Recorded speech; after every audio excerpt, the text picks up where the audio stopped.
Hello, Delco. Brad here, just like it was 2 weeks ago.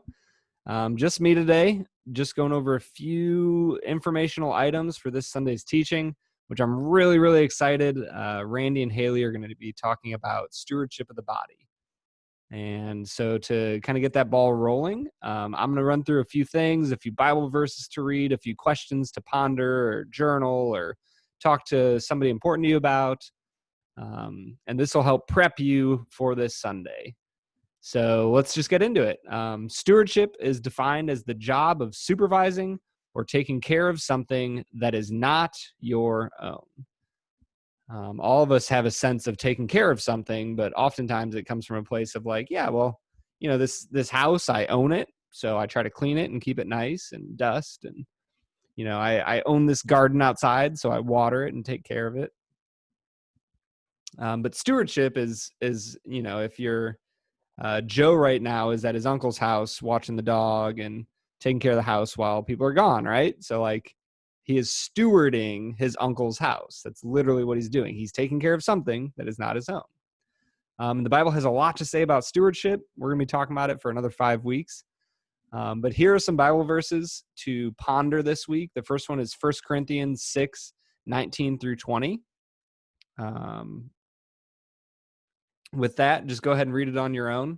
And the questions to kind of think about is, what does it mean that your body is not your own? Does it ever bother you to think about your body not being your own, to do with as you please? The wording there, it can be a hot button topic in a lot of different ways. But we're just talking about basic, like the food you eat, the exercise you do or don't do,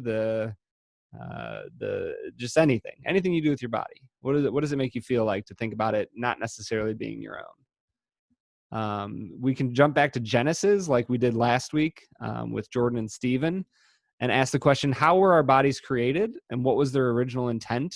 If you look to Genesis 1:26 through 31, you'll find some stuff there.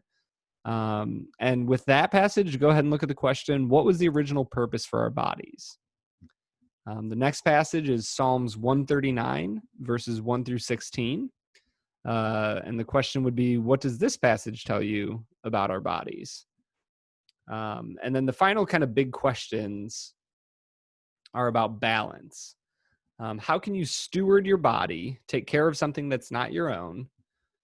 How can you steward your body well, knowing that it's not yours, but that it belongs to God? And when you think about how your physical health impacts your emotional health, your spiritual health, your relational health, how does that affect how we view our bodies and how we steward them? When you look at how we treat our body,